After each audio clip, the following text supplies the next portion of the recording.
up a little bit over there? Look at that. You don't need water. I don't because I love your book and I don't want to get like drenched. I know. You slide right over and be like, oh god, this is they are. No, all of them are now, which is nice. Yeah, I understand. It's awesome. Yeah, they totally dig it. We do too. It works out real nice. So yeah, this is the first year of all of our so that one's gonna go cigarettes. All right, we'll see you. Amanda drops them off and they're gone till 3:15. It's nice for me. Yeah, I think about Amanda's at court still, so I can get up. Yeah, first chair. Yes. Yes. Okay, everybody ready? Yeah. You guys ready? Ready? Yes. Ready? All right, very good. Good evening. Welcome to this, what is the date today? January 22nd, 2024, meeting of the Village of the Western Springs Village Board of Trustees to honor our nation's heroes and especially to honor the individuals who serve and protect our community. Please rise and join us in the Pledge of Allegiance. I pledge allegiance to the flag of the United States of America and to the republic for which it stands, one nation, under God, indivisible, with liberty and justice for all. All right, thank you very much. May we have the roll call, please? Yes, President Rudolph. Trustee Bakian. Present. Trustee Chen. Here. Trustee Fink. Here. Trustee Lewis. Here. Trustee Naraki. Here. Trustee Tiro. Here. All present. Thank you very much. All right, moving on to the citizen comment portion of our agenda tonight. Yes, please.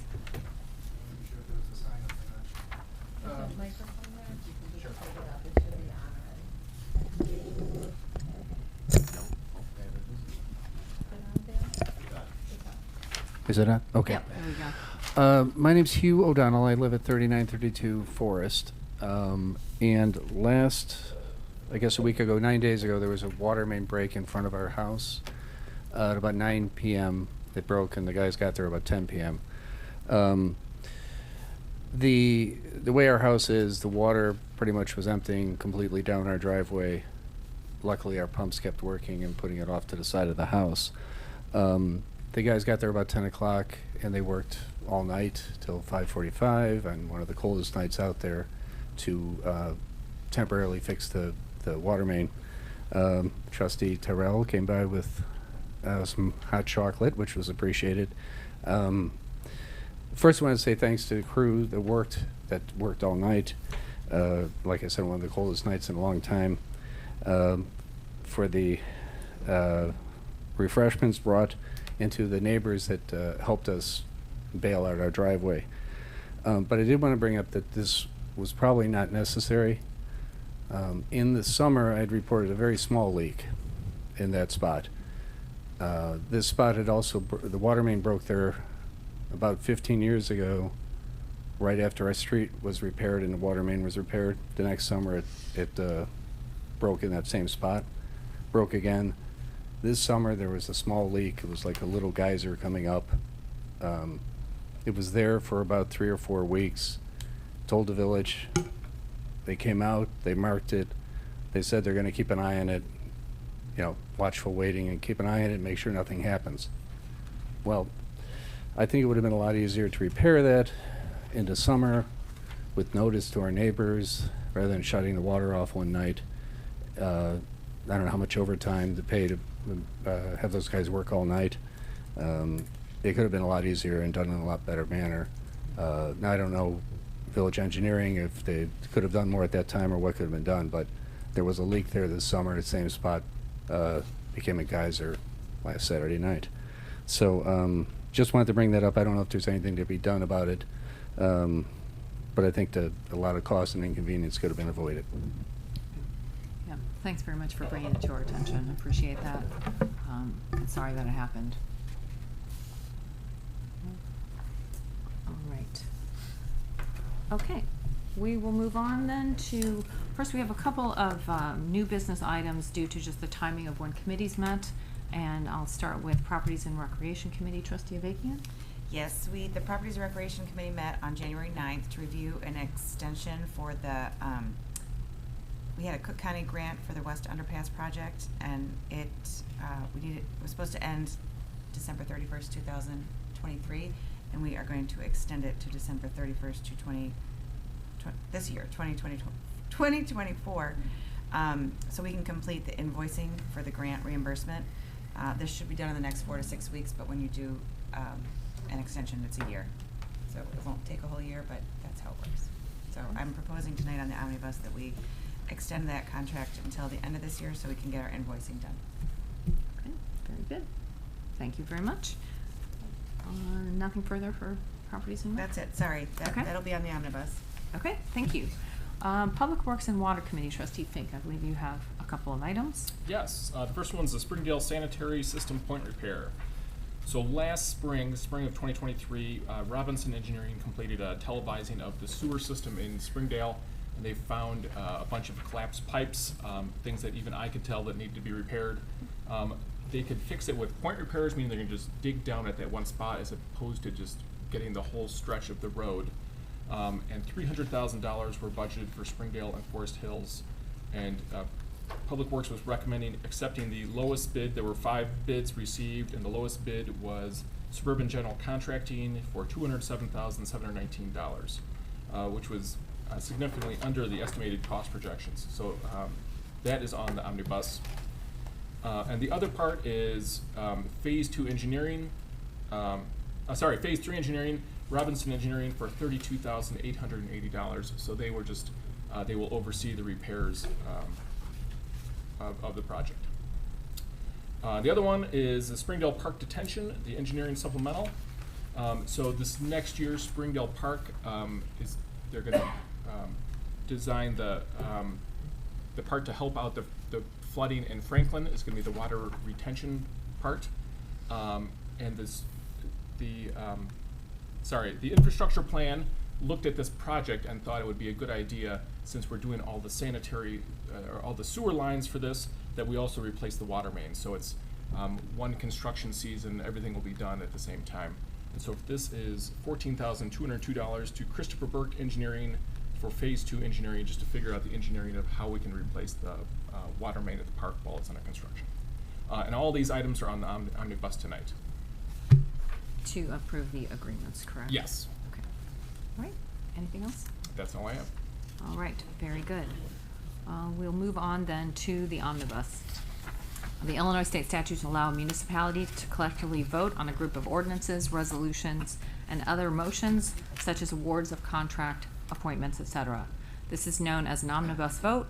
All the items contained on the omnibus vote list have been previously discussed by the President and Board of Trustees on at least one occasion, and often on several occasions.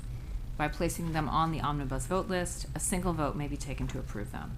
A trustee may remove any item from the list and have it discussed and voted on separately prior to the omnibus vote. Is there any such request this evening? All right, hearing none, Trustee Terrell. Thank you, Madam President. I'd move that the following ordinances, resolutions, and motions as contained on the meeting agenda for January 22nd, 2024 be adopted and/or approved under an omnibus vote. Agenda item number 1, approval of the meeting minutes of December 18th, 2023 and January 8th, 2024 as read. Agenda item number 2, ordinance number 24-3161, amending Title 1, Administration, Chapter 9, Administrative Code, and 13, Contracts, Purchases, and Financial Regulations of the Western Springs Municipal Code relative to the implementation of a property improvement grant program. Agenda item number 3, ordinance number 24-3162, declaring a conflict with the Cook County paid leave ordinance with respect to the paid leave requirements for village employees. Agenda item number 4, resolution number 24-2771, approving and adopting a property improvement grant program of the Village of Western Springs. Agenda item number 5, resolution number 24-2772, approving and authorizing the execution of a master software licensing agreement with Dacra Tech LLC for the provision of software related to municipal adjudication services. Agenda item number 6, resolution number 24-2773, to endorse the legislative action program of the DuPage Mayors and Managers Conference for the 2024 legislative session.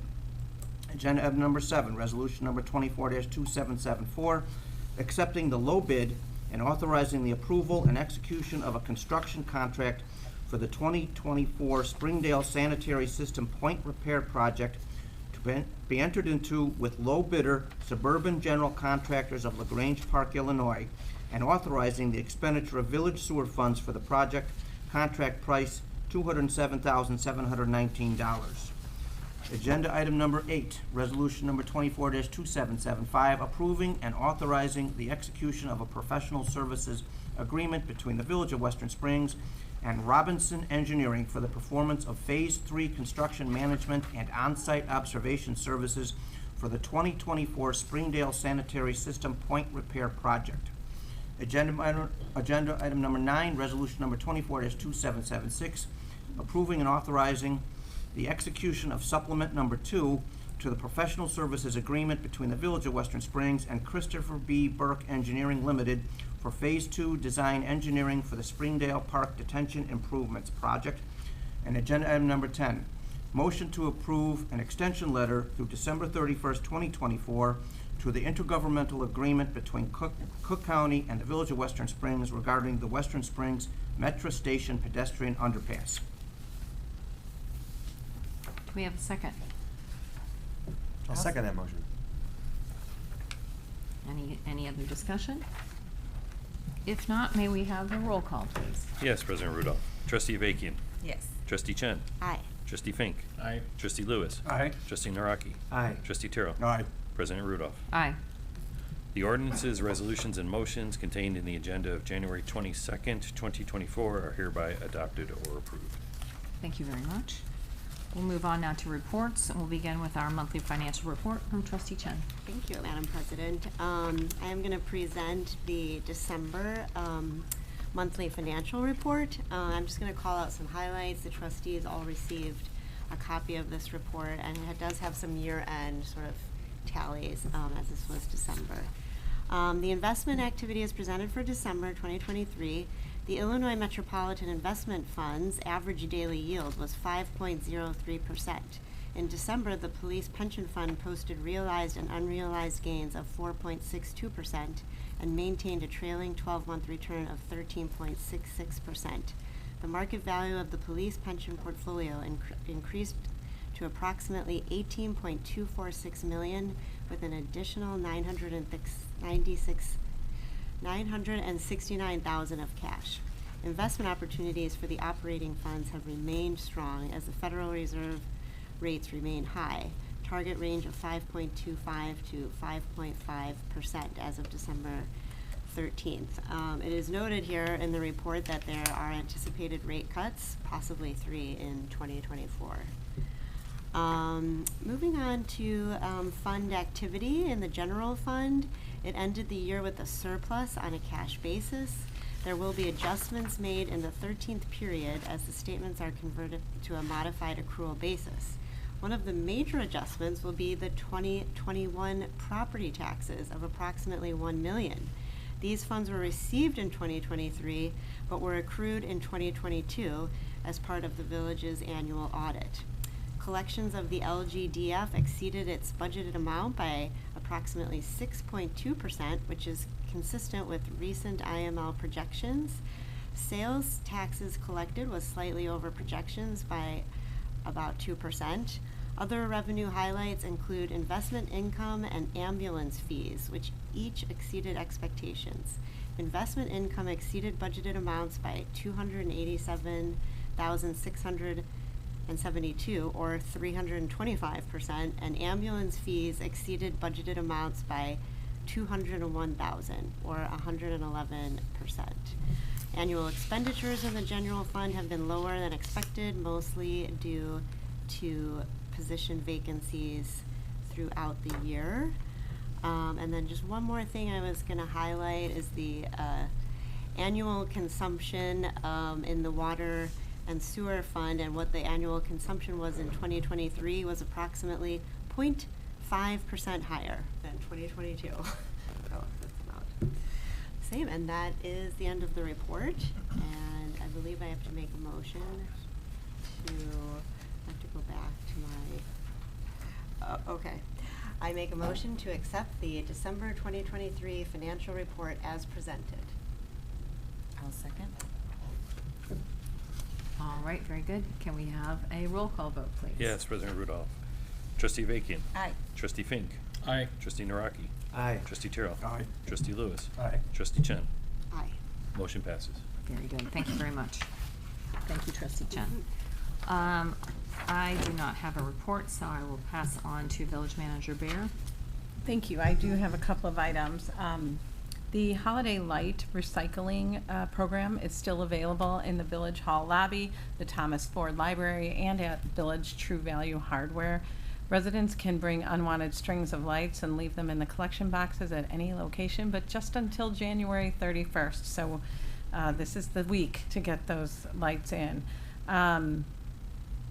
We also have launched a new monthly e-newsletter for residents. If you did not receive the first issue, it just went out. And you can register for that through the village website, and it will be delivered right into your email inbox each month. The next issue will be published in February, and it does bring some of the highlights from the news that you may receive through our website, notifications, as well as other things that may pop up from time to time. So it's a nice added benefit to be able to communicate out. In addition, I just want to note that Tower Topics was mailed out this week, so you should have received that in your mailbox. If you didn't receive that, there is a digital version of Tower Topics that resides on our website, and residents can access that as well. I wanted to mention that the Central Avenue Reconstruction and Sewer Separation Improvement Project was recently awarded the Chicago Metro chapter of the American Public Works Association 2024 Public Works Project of the Year Award in the Environment category for projects that are at least $5 million but less than $25 million. That was obviously a very large project for us here in Western Springs, and it was very well managed and well designed. So congratulations to the village board, to Director Supert, who worked on that project, Deputy Manager Bernacki, who worked on it in his prior role, and Village Engineer Koza for their work on this project.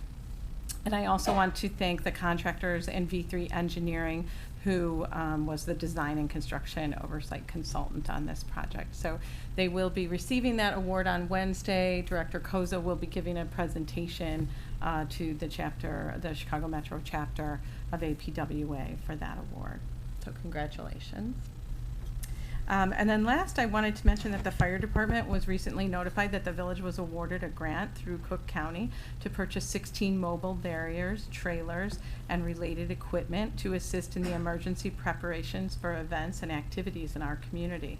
This is something that we have looked at for the last couple of years, just trying to fortify our events and other activities in our community, and trying to find the right type of equipment to use when we close off streets for events or other times where public safety responders need to cordon off an area.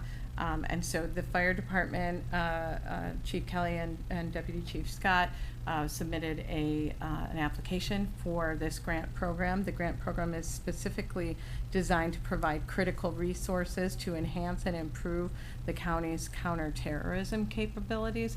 And so public safety is really what it is funding. And so we're really pleased to have received a substantial award through this grant program. That's all I have. All right, very good. Thank you very much. And again, congratulations to the whole team on the Central Avenue project. It's great news. Attorney Drusik. Yeah, I have a brief report tonight on the right-of-way sales to both Mr. Swapa and Mr. Coniff. A month ago, I thought we were going to be very close, try to wrap this up. Unfortunately, we have both parties here tonight. It appears we are not. If I can give you just a quick summary of where we started and how we got here. Late August 2022, Mr. Swapa petitioned to purchase 12 feet of the 52nd Street right-of-way next to his house. October 28th, Mr. Coniff files a letter of intent wanting to buy 27 feet, the full right-of-way portion between Swapa and the Coniff property.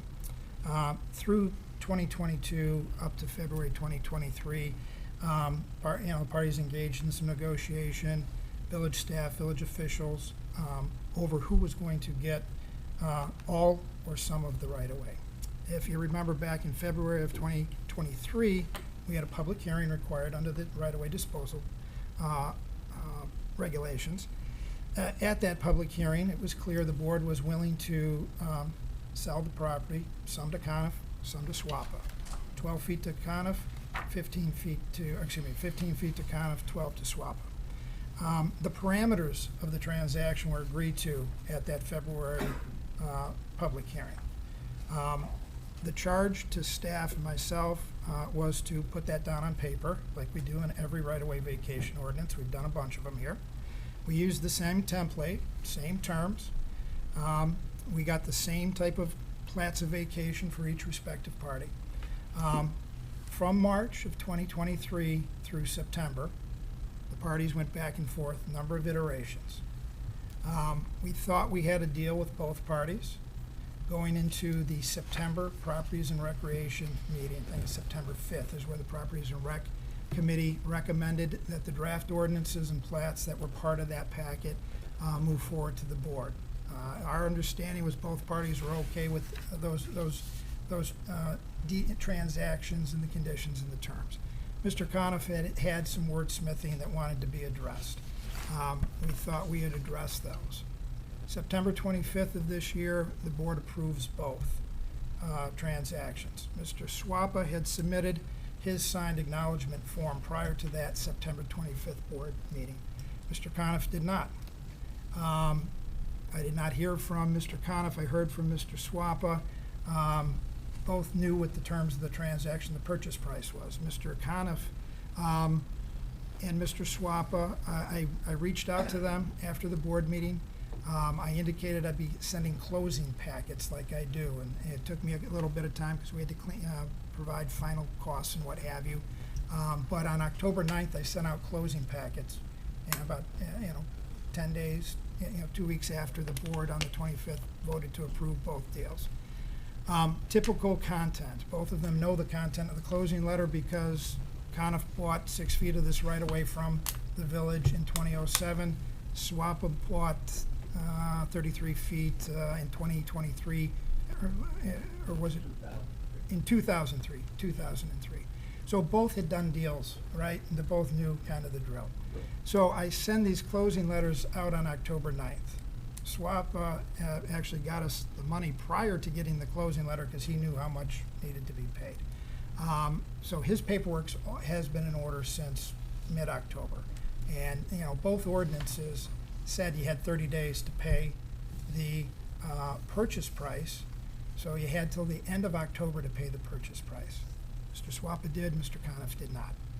On October 17th, I received an email from Mr. Coniff saying he had sent the paperwork to his attorney to review.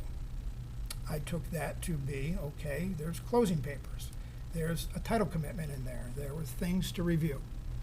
Unfortunately, I didn't hear from Mr. Coniff's attorney until November 23rd. I received a 4-page letter on November 23rd. It had 7 or 8 points to renegotiate the deal, including changing the plat to put all of the sidewalk onto Mr. SWAPA's property, that was hammered out in February at the public hearing, 9 months earlier.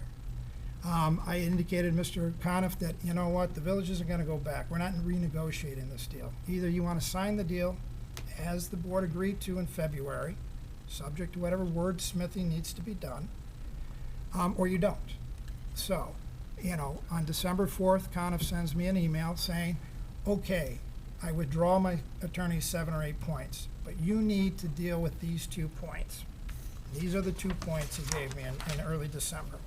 It's the same 2 points at the board meeting. I said, I think we can button this up, right? And I said that in public comment at my report.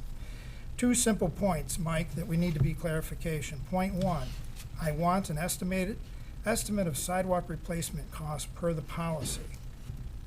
That requirement applies when the village is putting in the sidewalk, and we don't do that anymore. We told both parties that we're not in the sidewalk installation business anymore because of the, uncertainties of cost, and when the village puts a sidewalk in, it's prevailing wage, you have to have a union, shop put a sidewalk in, it's way cheaper for private parties to put sidewalks in. But we did, we said, okay, the policy says a sidewalk estimate will be provided to you, we will give you a sidewalk estimate. So we had one prepared, we had a sidewalk proposal put together, village engineer signed off that it was reasonable. That was provided to Mr. Coniff, and then Mr. Coniff wanted, the ordinance said that the trees, 20 arborvitae trees that Mr. Coniff planted without a permit on the right-of-way, we said, hey, look it, okay, you want to keep those trees? SWAPA said, I have no issue with, or Griffin, his builder, said, I have no issue with moving those trees over to, onto the property. There was some talk back and forth whether it was going to be a relocation, a replanting, or a replacement with new trees.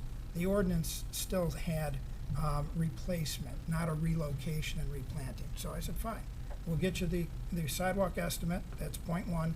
Point two is you want that language about relocate and replant. I said, that's wordsmithing, we'll deal with that.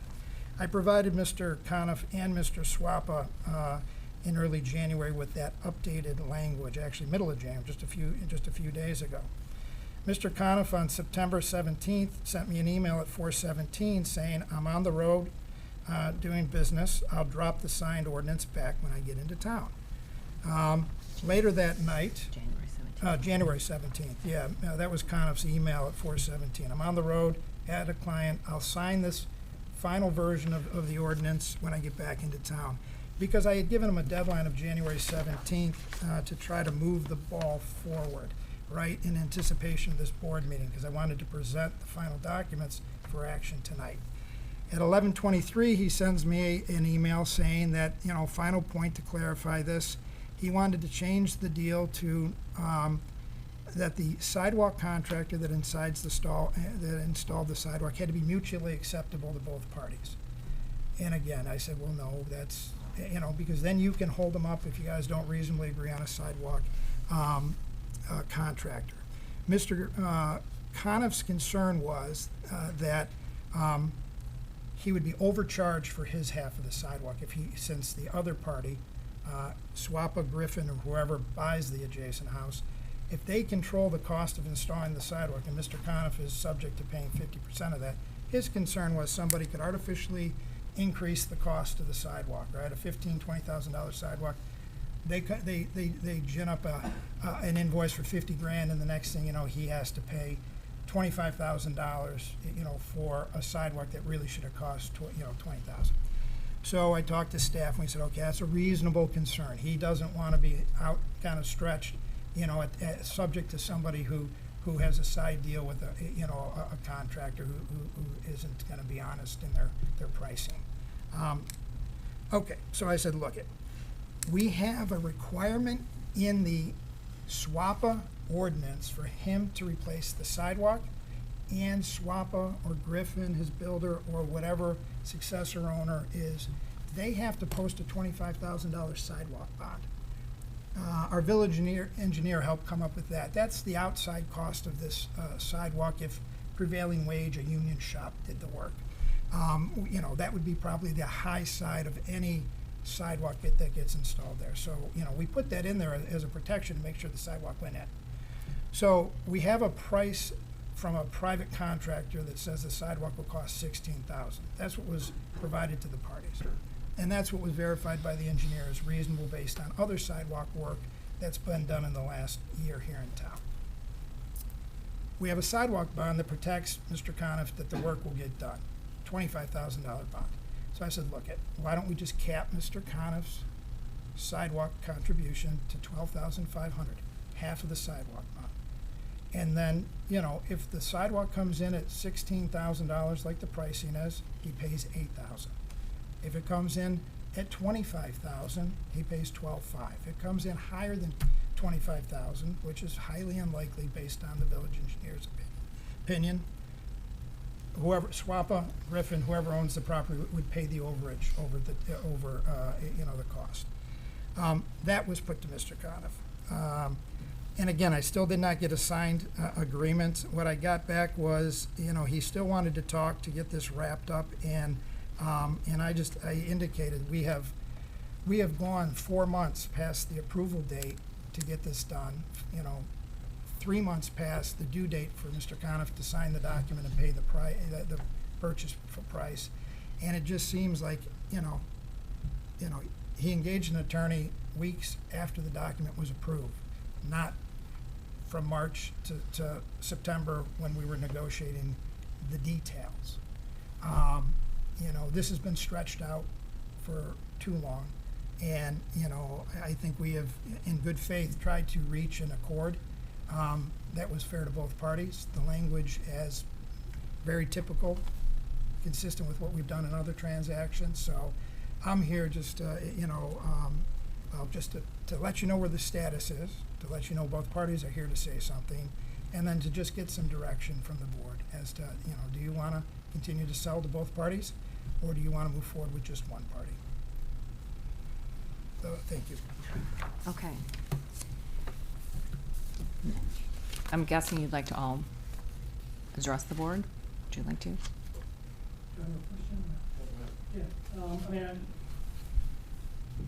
I think Mike did a very good job of kind of summarizing what's happened.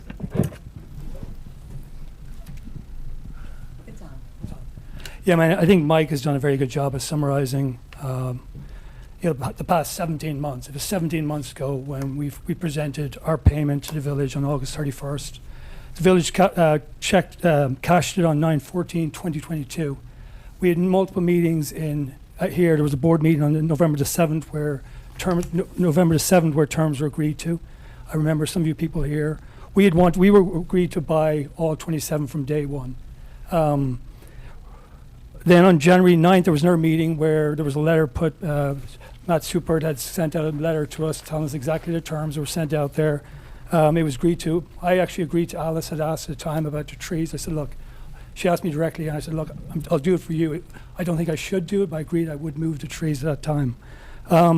January the 13th, the letter was sent out. The terms were all agreed in there. It was non-negotiable. I mean, we've had 4 or 5 non-negotiable letters, meetings, etc. When Ray, then on the October 3rd, we paid in full. We paid a check in full. Ray has submitted $62,000, plus I'd submitted $6,000 back in August of the year. So a full year later, we're paid in full since October. We've had a couple of contracts that have fallen out because of this dilly-dallying around. Michael's time's not free. I'm a resident, I'm a builder, but I'm also a resident. We're wasting time back and forth. We set 2 dates, deadlines are deadlines. Initially, it shouldn't have even happened. The terms of the original sale was that whoever puts in the letter first gets it. That's the terms. We've given 3 chances to someone, non-negotiable, deadlines, etc., and it hasn't happened. I don't understand why we're wasting our time here. We'll buy it, we'll pay it, we'll send a check tomorrow, and we're done. All this back and forth, multiple versions, all this, it makes no sense. So I remember you guys here, Tom in particular, Scott, you were on the board of, I think it's not fair. Well, I think it's unfair that Ray's money's been locked up, my money's been locked up, contracts have been lost because someone's trying to push it. I said at the time, if I hadn't come, this would never be in front of you guys. 120,000 to the village would not have been received. That was quoted in the paper, quoted in your minutes. This was not going to happen. It's keep on drawing it out. It's not fair to Ray. Ray wants to sell this house 18 months ago. Why is it being held hostage by some person who just wants to go down the law? There's set agreements, there's set terms, there's set price, and this should be done in a minute. I closed on one the year before. It took 2 months. Why is this one taking longer? 17 months to close a deal at no pricing, no change, agreed terms, agreed contracts. Why 17 months to close a deal? Why should Ray not be able to sell his house? Why should I not be allowed to build a house? I say it was non-negotiable. January 17th, if it was not signed, if it wasn't in, it's done. Terms are up. Thank you, Mr. Griffin. Mr. Coniff?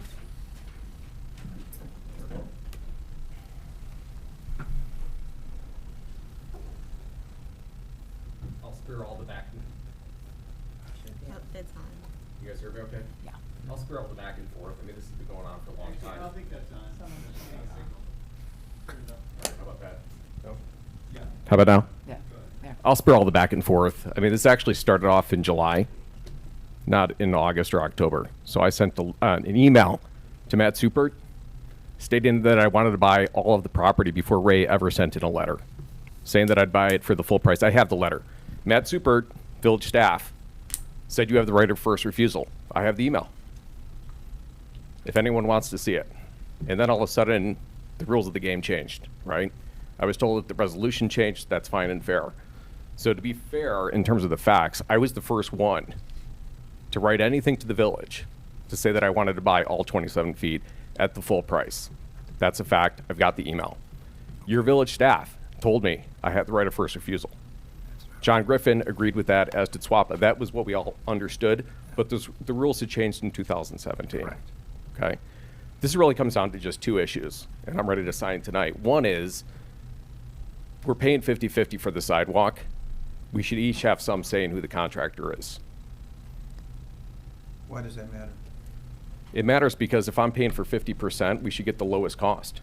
Why- Sidewalk's a sidewalk. Why should I have, but what if John He just constructs said it? that- I just heard that you'd be capped out at a certain amount. Right, capped out at, right, but at 13, square feet for the construction of it should be maybe 12 or 14 grand. I think that was the number that was thrown around. Now it's $25,000. I don't want to have to pay 12.5 if I don't have to. We should pay the lowest That was cost. the high estimate. And That's the highest. You're gonna pay half of it, and you're capped at 12.5. Right, He but we pays should the other each, half. right, but we should each have a say for who the contractor is, or the village should decide. What's wrong with that? The village does not want to get involved in the sidewalk, this issue. We decide, then they're both, we're not going to control the sidewalk work. Mike, are you familiar with the resolution 17, section F? What does Yeah. it say? It says that the village shall and will pick the contractor. That's in the village ordinance. And the village isn't interested in following that, and the policy says we can deviate at any time. But the resolution Pointed that again out says to you. that the village will Doesn't- choose the contractor. But the village has changed its decision on being involved in sidewalk installation. We told you that back in February. Is there a resolution for that? I haven't read it. Doesn't have to be. Read the policy. The policy says we can deviate from any term or condition or provision in that policy at any time. I pointed that out to you. I just don't see why it wouldn't be reasonable to say mutually agreeable, or not to say that you have to track us down, but you get to decide the contractor. Mutually agreeable, we're here because we can't Then the village, mutually agree then the on- village decides, Mike. No. Why The not? village does not want to be involved in picking a private contractor to do a private sidewalk. You've done it before. And they've moved away from that decision. I'm not here to argue with you. We're That's not the gonna do village's it. policy. We're not gonna get involved with picking a contractor. Well, and so the second point then is basically on the timing of it, because the original language as written stated that the sidewalk gets installed after the new house gets constructed. If you could put that in the contract or in the ordinance, I'm willing to sign the agreement. There's nothing in the ordinance as it's stated right now that says the timing of the new sidewalk Yes, it is. installation. The version I sent to both you and Ray went back to the original language, yes. The original language is not specific to say that it gets built after the new house gets constructed. Yes, it is, because. version that I the- saw. The sidewalk will go, the original sidewalk will be taken out at the time the demolition of the house gets done, because the original sidewalk is close to Ray's house. Needs to come out in order for them to build a bigger. Right, and that's explicit in the contract, but what's not explicit is the timing of the new sidewalk. Yes, it is. It says after the building is constructed, as part of the final grading plan, the sidewalk will be put in, and it has to be put in before final occupancy. Right, it says before occupancy, but it doesn't say after construction of the new Jim, house. this is the wordsmithing I'm not into. This is why we're here. No, that's what I'm saying. If we for could just, 12 months. if we could just make the small change to the contract tonight, we No, can sign. No, I've told you that's not necessary. The language in the contract covers the very fact that the sidewalk goes in after the house is built. It says that. It doesn't say that. Let's talk about it afterwards. Okay, we want to sign the agreement tonight. I'd like to do that. No, I we, don't want, well, we don't want I to think as a negotiate board. anymore. Well, I think this has been, I know I came in halfway through, I wasn't on the board when this all started, but from when I have been here, and this falls under my committee, luckily for me, this is just a long time, and I think just sign it or move on and sell it to whoever wants to just pay the whole price. Like, this is getting very extensive, and I know that I don't think anyone is gonna hire the highest guy to build a sidewalk. No one wants to spend money they don't want to. I think the sidewalk will be, whoever they hire will be, I would hope, is Who that. gets to decide on the new sidewalk? Does anyone know that? Does anyone? The ordinance is clear. What if they were- SWAPA says that they're responsible for putting the sidewalk. They decide the sidewalk contractor. So they get to decide. But you are capped, putting which I it do in. appreciate. Right, we're You don't capped, have so to pay there's an more upper- than, So there's an yeah. upper limit, which I'm willing to give on. Yeah. But again, on the timing of the sidewalk, Mike, if you could show me the language that says that it's explicit, I'm fine with that. It says it's after the new house gets constructed, you can sign. And if I'm reading it or hearing it correctly, the 25,000 is if we used prevailing wages and we had to do like a crazy That's just fancy the outer sidewalk. limit. That's Yeah, right. but that should give you some That's the upper protection that limit. you know you I can't agree. get totally ripped off. Yeah, I agree. Okay. You can review the specific language, but Mr. Coniff, we do want to get this done No, tonight. as do I. Okay. This is the So last. we can talk afterwards, or we can look at it right now. And we're not going to re-edit. I do not want to be after the meeting not getting anywhere. I'm going to read the language, and Okay. if the board is okay with this, then this is the language. It Because says, like the original language was explicit, saying that it was after the new house was constructed. So as much as you say that we're sitting here today, there have been multiple versions that have changed in the. That's not contract true. also. Well, it is true. Okay, let's, the again, existing sidewalk shall not be removed until the existing residence located at 51 Grand Avenue property is demolished in accordance with the village issued permit as part of the construction of the new residence on that property. After the completion of the new residence on the 5140 Grand Avenue property and final site grading is performed, the new sidewalk shall be installed in the easement area. The petitioner shall not be entitled to receive a final occupancy permit without completion of the new sidewalk. It specifically says the sidewalk is going to go in after completion of. Well, that's what you needed verification of. That's the only Yeah. verification. So there. It's been in there for. Verified. It's been Good. in there, that has never changed. okay, That's So been that's in there. good with Okay. you? That's fine then. That's good. Okay. We're good being capped at 12.5? okay. We'll sign it tonight then. Thank you. No further report. Okay. Okay. Thank you. Thank you, everybody, for being here tonight and for going through the process with us. I appreciate all parties being here tonight and understand the frustration all around. But let's just get this wrapped up. So thank you for being here. I think now we are going to recess and adjourn to closed meeting. How do we- Yes, there would be, Are we coming back to open session? There's no other action items, correct? No. There's not. So- we need to come back to straighten this out, or no? No. No. If, then I would do a motion to adjourn the regular board meeting and recess to closed meeting. And then after that, Heidi, you can do a statement that we're not coming back after the closed meeting. After we do Public, that. yeah. Okay. That would be my motion, to adjourn the regular meeting and then recess to the closed meeting for the purpose of discussion of the appointment, employment, compensation, discipline, performance, or dismissal of specific employees, specific individuals who serve as independent contractors in a park, recreation, or educational setting, or specific volunteers of the public body or legal counsel for the public body, including hearing testimony on a complaint lodged against an employee, a specific individual who serves as an independent contractor in a park, recreational, or educational setting, or a volunteer of the public body, or against legal counsel for the public body to determine its validity.